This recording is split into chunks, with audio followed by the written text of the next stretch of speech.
계획파. 계획파. 최대한 늦게. 최대한 늦게. 아침형 인간. 저녁형 인간. 모르겠어요. 세모? 전 역사 하고 싶어요. 공부하고 싶어요. 전 뉴턴의 아틀리에를 쓸 거예요. 전 과거로. 전 미래로. 케플러. 마르셀 듀샹. 저는 이제 미술을 사랑하고 이분은 과학을 사랑하거든요. 서로가 다른 분야에 대한 이야기를 해보면 어떤 이야기들을 할 수 있을까. 그래서 26가지 주제를 저희가 번갈아 가면서 선정을 해서 하나의 주제에 대해서 두 개의 시각으로 이야기를 하는데, 그것이 완전히 별개의 평행선을 긋지 않도록 가급적 상대방의 자리를 더 들어가서 이야기를 하는, 그렇게 엮어낸 책이에요. 제목을 보시면 뉴턴의 아틀리에. 뉴턴은 물리학자죠. 가장 많은 분들이 알고 계시는 과학자 중에 한 사람이고, 아틀리에는 미술가들이 이제 그림을 그리는 공간이에요. 과학자가 그림을 그리면, 또는 과학자가 미술가들의 공간에 가면 어떤 이야기를 할까, 이제 그렇게 저한테는 읽히는 내용인데, 원래 분과학문 체제에서 나눠져 있는데 어떤 같은 현상을 바라보는 것도 서로 다른 방식으로 바라보기 때문에 상을 왜곡시키고 분리시키는 경우가 있거든요. 근데 어떤 일정한 현상, 눈에서 이렇게 보이는 현상 같은 것은 미술의 영역이기도 하고 동시에 과학인 영역이기도 해서 두 영역에서의 시선들이 합쳐져야만 그 상이 제대로 보이는 경우가 많아요. 그거를 건져내고 싶은 책이었어요. 근데 그래도 두 저자가 같이 쓴 거는 예술가는 과학계에 대해서, 그리고 과학자는 예술계에 대해서 겸양의 태도를 가지고자 하는 존중의 마음으로 같이 나란히 한 거였었지, 새삼스럽게 처음 만나거나 이렇게 보이진 않았으면 좋겠어요. 예상했던 거랑 같았어요. 너무나 예상대로 흘러갔고, 서로 맞춰주거나 상대를 의식하거나 하는 것도 그렇게 있지 않았었고, 하지만 오히려 굉장히 든든한 점은 있었죠. 일단 1차 검증을 해주실 거니까 든든한 부분은 있었어요. 미술에 이제 관심이 많이 있었는데, 네. 저는 이제 미술 전공을 하진 않았고 전문가는 아니니까 글을 쓰고 싶은 마음은 있었어도 이제 엄두가 안 나는 거죠. 무섭기도 하고 자기 분야 아닌데. 그러던 차에 이제 글을 제안하셨던 거예요. 이런 걸 하면 어떨까? 그러니까 저는 너무너무 좋았죠. 구세주 같은 제안이었고요. 사실은 그 워낙 과학을 이제 좋아하시는 걸 알기 때문에 특별히 뭐 조율하거나 그러지 않고 각자 써도 자연스럽게 서로 이제 어울릴 거라는 생각을 했고, 저도 마지막에 다 이제 글 마치고 책 만드는 단계에서는 오류가 있을 때는 잡아주실 걸 알았기 때문에 진짜 서로 많이 도움을 주기도 했고요. 아주 편안한 마음으로, 되게 부담스러울 수도 있는 거잖아요. 굉장히 서로 어울리는 글이 잘 나와서, 보통은 싸우거든요, 이런 거 하면은. 잘 되는 경우도 있지만 보통 사이가 안 좋아지는 때도 많은데 굉장히 좋았던 기억으로 남았어요. 예술하는 사람들 논리적입니다. 과학하는 사람들도 감성적입니다. 이게 흔한 오해죠. 그러니까 물론 평균에는 차이가 있지만 이 안에서도 감성적인 사람과 그렇지 않은 사람의 이런 넓은 스펙트럼과 변이가 있고요. 이쪽도 역시 넓은 스펙트럼이 있어서 상당히 넓은 영역이 겹쳐 있다는 거예요.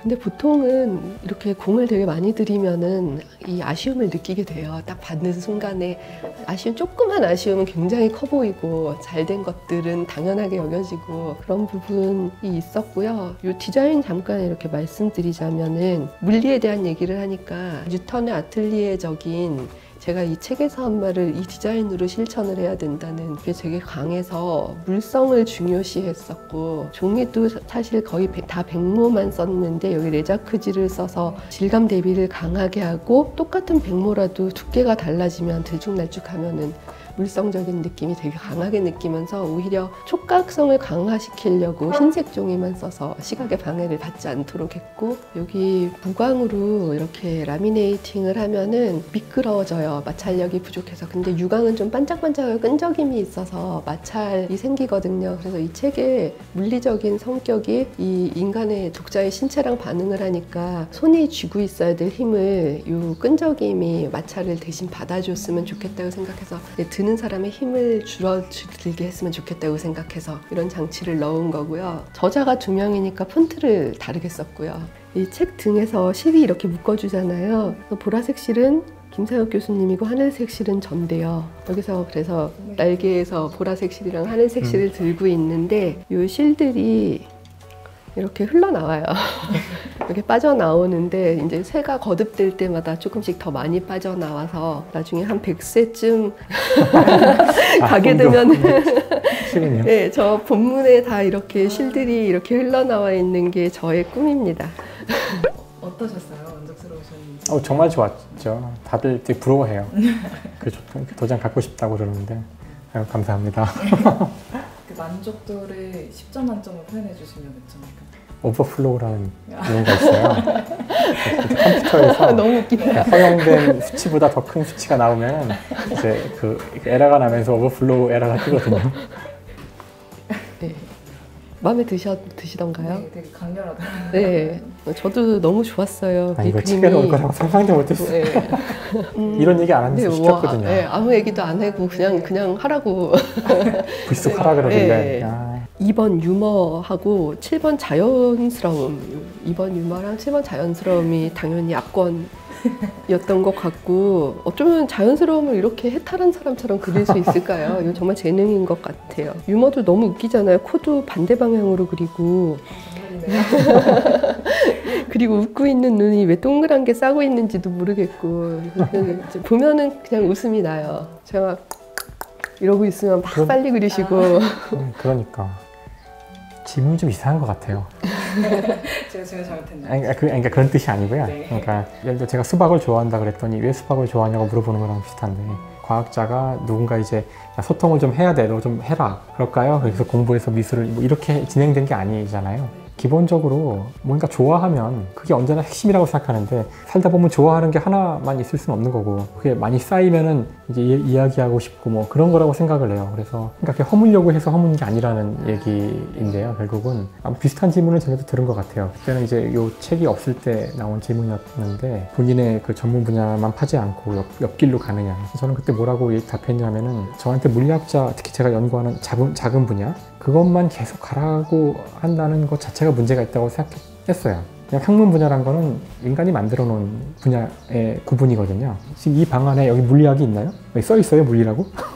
색깔은 화학인가요? 이건 물이니까 이건 뭐 물은 화학적인 것이면서 물리적인 원자구조 가지면서 몸에 들어가면 생물학적인 거고 이걸로 시를 지으면 국문학이 되는 거고 사실 이 자연 모든 이 우주의 것에는 학문의 꼬리표가 붙어 있지 않은데 우리가 어느 순간 꼬리표를 붙이기 시작하는 이유는 인간이 인위적으로 나눠놓은 어떤 학문 구분 때문이라고 생각을 했고요. 경계는 없는 거죠. 사실 경계란 것은 원래 존재하지 않는데 인위적으로 만들어 놓은 거라 마치 길이라는 것이 원래는 없었죠. 근데 사람이나 동물이 계속 다니다 보면 나는 것처럼 계속 넘다 보면 그냥 없어지는 거라고 생각해요. 그래서 제가 문제라거나 저한테 그런 질문을 던질 게 문제가 아니라 오히려 그분들이 한번 생각을 왜 나는 저 사람의 저 행동을 어떤 경계를 넘는 거라고 생각했을까? 내가 생각한 저 경계는 왜 있다고 내가 생각했을까? 그런 질문을 오히려 더 해보시면 어떨까 싶어요. 저는 글자를 다루잖아요. 시각 디자인 분야는 주로 2차원 평면에서 그래픽을 다루거든요. 그런데 2012년인가 13년쯤에 유체역학 논문을 하나 봤는데 글씨 쓰기에 대한 논문인데 우리랑 전혀 다른 관점으로 글자를 보고 있는 거예요. 근데 이것도 우리가 전혀 모르는 방식의 진실이겠구나라는 경각심이 들었어요. 그래서 그걸 이해해 보려고 이제 논문을 쓰신 연구실에도 찾아뵙고 이렇게 했었었는데요. 거기서 뭘 다루냐면 이 종이가 있으면 우리는 여기만 보는데 종이의 이